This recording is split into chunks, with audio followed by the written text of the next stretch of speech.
2010 में बात राष्ट्रपति ट्रंप की। अमेरिकी राष्ट्रपति ट्रंप ने एक बार फिर से भारत से संबंधों को लेकर बड़ा बयान दिया। ट्रंप ने एक बार फिर से ये कहा है कि प्रधानमंत्री मोदी से उनके अच्छे रिश्ते हैं, लेकिन टैरिफ को लेकर मोदी उनसे खुश नहीं है। कोई भी क्यों खुश होगा?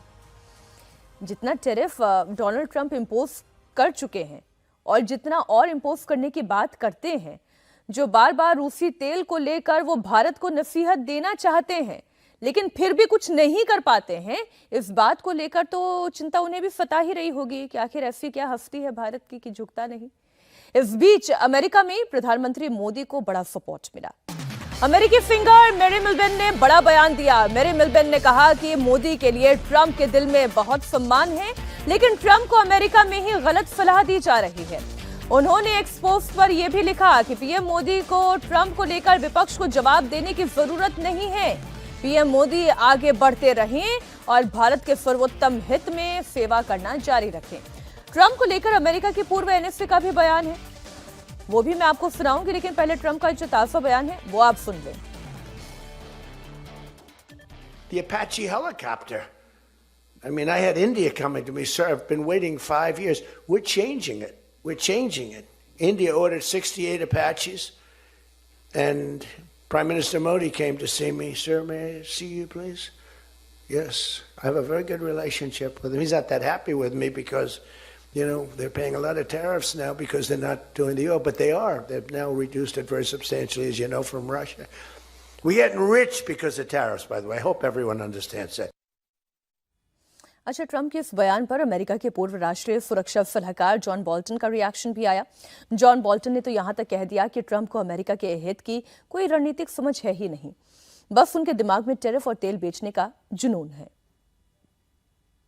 Why Trump really doesn't have any strategic sense at all for what's in America's best interest. We need to be working with India, with Japan, with South Korea, with Taiwan, with others against that threat. But Trump is just obsessed with these tariffs and the sale of oil, and yet he has added a tariff to India, but not a tariff to China, which purchases considerably more Russian oil, or to other countries like Turkey that purchases a lot of Russian oil. So I think it's caused real trouble in the U.S.-India relations. I think it's a self-inflicted wound by Trump himself, and I wish there were some way we could get him and Modi talking directly again and see if they could find a solution. खबर के दो पहलू हैं, दोनों हमने आपके सामने रख दिए। अवधेश जी, पहला पहलू कि ट्रंप को भड़का कौन रहा है? नहीं, मुझे नहीं लगता है कि ट्रंप को केवल भड़काया जा रहा है। अमेरिका में अमेरिका के इंटरेस्ट को लेकर के वहाँ एक बड़ी लॉबी है। अभी बाहर सब बयान दे रहे हैं, लेकिन किसी ने इसके विरुद्ध वहाँ के पार्लियामेंट में प्रस्ताव नहीं लाया है। हाँ, प्रेसिडेंट को जो पावर है वो पार्लियामेंट से मिला हुआ है जी। तो अब ट्रंप का जो बयान है उनका कल का, वो ये है कि हमको टैरिफ लगाने से $600 अरब का बिलियन डॉलर का हमको लाभ हो रहा है और अमेरिका के खजाना अब ठीक हो रहे हैं, इससे हमको कोई क्षति नहीं है। तो ये तो अमेरिका के हित में है। जो ये बात स्ट्रेटेजिक रिलेशनशिप की कर रहे हैं, वो बात सही है कि ट्रंप ने आने पूरे के पूरे सिस्टम जो वर्ल्ड वार के बाद थोड़ा का उसको ध्वस्त कर दिया है। भारत के इन्हों जो कह रहे हैं हमसे खुश नहीं है, वो केवल टैरिफ के कारण नहीं है। अगर आप आसिम मुनीर को बुला के साथ में बैठाते हैं, उसको महत्व देते हैं, आप उनको सऊदी अरब से डिफेंस पैक्ट करवाते हैं, बिना सऊदी अरब बिना अमेरिका के कहे हुए इसके साथ डिफेंस कॉपरेशन पैक्ट करेगा, आप आईएमएफ से लोन दिलवाते हैं, उसको महत्व देते हैं, तो जाहिर है कि भारत क्या बाकी देशों को समस्या है यहाँ। तो भारत की समस्या अनेक कारणों से है। लेकिन जो अपाचे हेलीकॉप्टर के बारे में वो बता रहे हैं, भाई मेरी जानकारी में तो यह है कि 22 वायुसेना के पास थी, जो 2019-20 में आ गई थी। 22 में 8 का ऑर्डर हुआ था, 30 का ऑर्डर है, 85-86 का मेरी जानकारी में नहीं, 85-86 का वो बोइंग कंपनी बनाती है अपाचे हेलीकॉप्टर। 65 कह रहे हैं। हाँ, वो 65 भारत में, मतलब ये है ही नहीं कि हाँ उसका भारत में भी मिलकर निर्माण का समझौता है टेक्नोलॉजी का।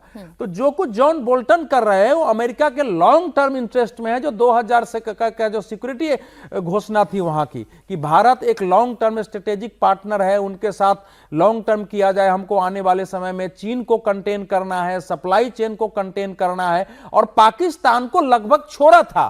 अमेरिका ने अभी फिर से एक ऐसी नीति लाया है जिसमें कि कोल्ड वॉर के पहले की नीति है ये, तो उससे अमेरिका के कुछ वर्ग को हलचल है, लेकिन दूसरा वर्ग जो आवाज उठा रहा है उसका भारत से कोई लेना देना नहीं है।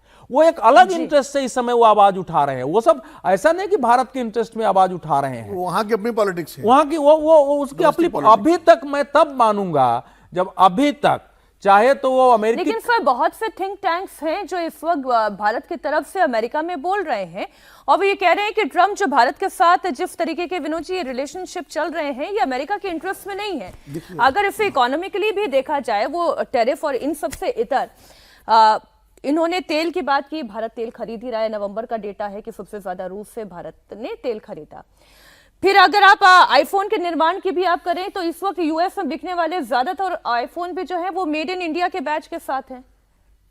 नहीं, देखिए अमेरिका में एक बहुत बड़ा समूह है जो भारत के साथ अच्छे रिश्तों का पक्षधर है और वो निरंतर, चूंकि भारत के महत्व को जानते हैं कि भारत का महत्व अब खाली एशिया में नहीं है, भारत का महत्व वैश्विक स्तर पर है जी। वो चाहे संयुक्त राष्ट्र संघ की संस्थाओं में हो, चाहे दुनिया में कहीं भी, मतलब भारत की बात जो है, चाहे वो मार्केट की वजह से हो, भारत का प्रभाव क्षेत्र जो है काफ़ी विशाल है।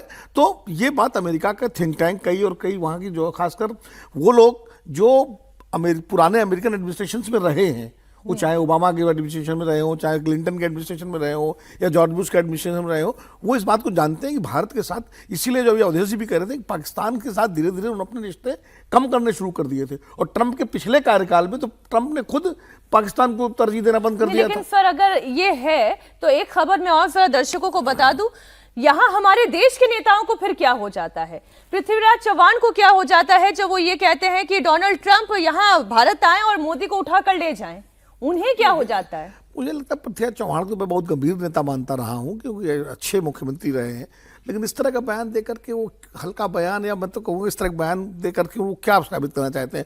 अब पहले तो ये समझना पड़ेगा उन्होंने हंसी मजाक में कहा या गंभीरता से कहा है।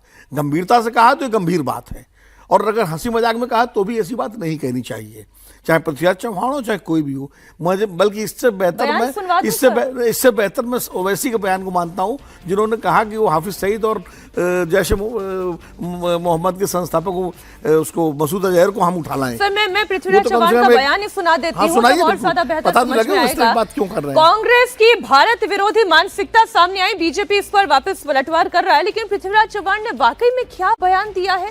क्या वो ये वाकई में सीरियस है? इस पर सियासी विवाद तो आगे की बात है, लेकिन अपने देश के प्रधानमंत्री के लिए वो ये कह रहे हैं। वो कांग्रेस के नेता ना हो लेकिन इस देश के प्रधानमंत्री तो हैं नरेंद्र मोदी। आप उनके लिए कह रहे हैं कि जो वेनेजुएला में ट्रंप ने किया वो भारत में कर सकते हैं। आप सुने पृथ्वीराज चव्हाण को।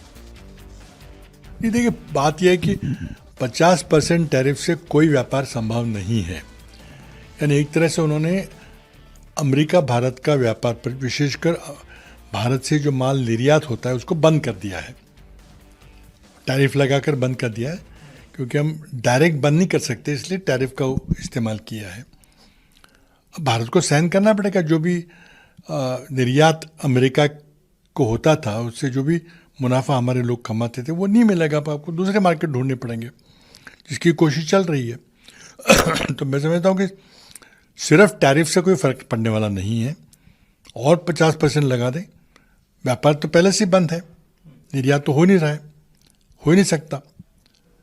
तो अब सवाल ये कि क्या जो वेनेजुएला में हुआ इस तरह से कुछ होगा क्या भारत में? हमारे प्रधानमंत्री को किडनैप करके ट्रंप साहब ले जाएंगे क्या?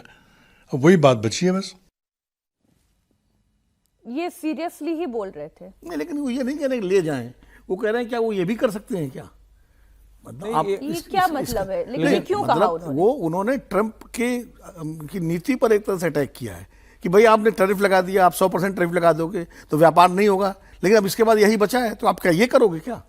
ये नहीं कहा कि ले जाएं। आप देखो कि जैसे एक होता कि ट्रंप साहब आए और ये ले जाएं, कर जाएं, वो नहीं कहा। उन्होंने कहा अब आखिर एक्शन यही बचा है, अमेरिका यही कर सकता है और क्या कर सकता है। तो हालांकि अभी नहीं कहना चाहिए था उनको। विनोद जी उनको जरा कंसेशन दे रहे हैं। मैं भी मानता हूं कि जब वो प्राइम मिनिस्टर मंत्रालय में मंत्री थे तो बहुत ज़्यादा, लेकिन कुछ बार मेरी मुलाकात हुई, निहायत ही सज्जन, सोच समझ के बोलने वाले। मैं किसी नेता के साथ गया तो बाहर तक छोड़ने आने वाला, हाँ कोई बात कहो तो मानने वाला, लेकिन इनके बयान को 3 बयान जोड़ के देखना होगा। ये कोई पहला बयान, इसके पहले जब एपस्टीन फाइल्स आ रहे थे तब इन्होंने कहा था कि भाई मैं प्राइम मिनिस्टर ऑफिस में मंत्री रहा हूं, मोदी की कुर्सी जाने वाला है, अमेरिका से जो फाइल खुलने वाला है उसमें मोदी का भी नाम आने वाला है और दूसरा भारत में कोई प्राइम मिनिस्टर होगा। अब मोदी प्राइम मिनिस्टर नहीं रहने वाले हैं और यह बयान खूब चला सोशल मीडिया। उसके पहले इन्होंने बयान दिया कि ऑपरेशन सिंदूर क्या था, तो भारत तो पहले दिन ही उसमें हार गया था। तो ये जो लगातार है और ये एक जो नफरत दिख रही है ना, आप देखो ना वहां जो नारे लगे हैं कि मोदी तेरी कबर खुदेगी। अब एक आपके अंदर सत्ता से बाहर जाने का जो है वो अलग अलग प्रकार से इतना बड़ा आदमी और बोल दे कि वो उठा के ले जाएंगे कि अब तो यही बाकी है। अब सोचो ना कि उन्होंने ट्रम्प तो लगा दिया, हमको कोई भारत से लेना देना नहीं है, अब वो उठा के ले जाएंगे। आप सोचो कि भारत जैसे देश के बारे में जो अमेरिका नहीं सोच सकता है, दुनिया नहीं सोच सकता है, ये एक आदमी जो प्रधानमंत्री कार्यालय में मंत्री रहा है, नीतियां बनाता रहा है, वो इस प्रकार की भाषा बोल रहा है, एक बिल्कुल शातिराना अंदाज में। अंदर की जो घृणा है वो निकल रही है। दुर्भाग्यपूर्ण है ऐसे लोगों का ये बोलना। मैं तो मानता हूं कि देखो, भारत में चाहे बीजेपी हो या कांग्रेस हो, इस तरह के बयान से जिससे विदेश के नेताओं को कुछ भारत का मजाक उड़ाने का या इस प्रकार के संगठनों को लाभ उठाने का मौका मिले, उसके आधार पर क्या इन सब के विरुद्ध कोई कार्रवाई भी हो सकती है? अभिव्यक्ति की स्वतंत्रता का मैं समर्थन हूं, लेकिन इस प्रकार से बोलना, ट्रंप क्या किसी की हिम्मत है?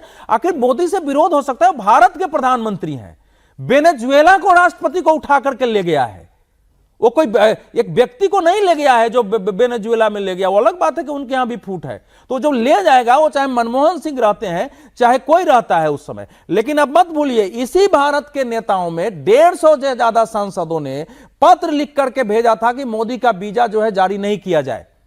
उस 150 सांसद में सब शामिल थे। तो ये पहले से एक अभियान चलता रहा है। नफरत है सर, ये नफरत है जो रह रहकर बाहर निकल कर आती है।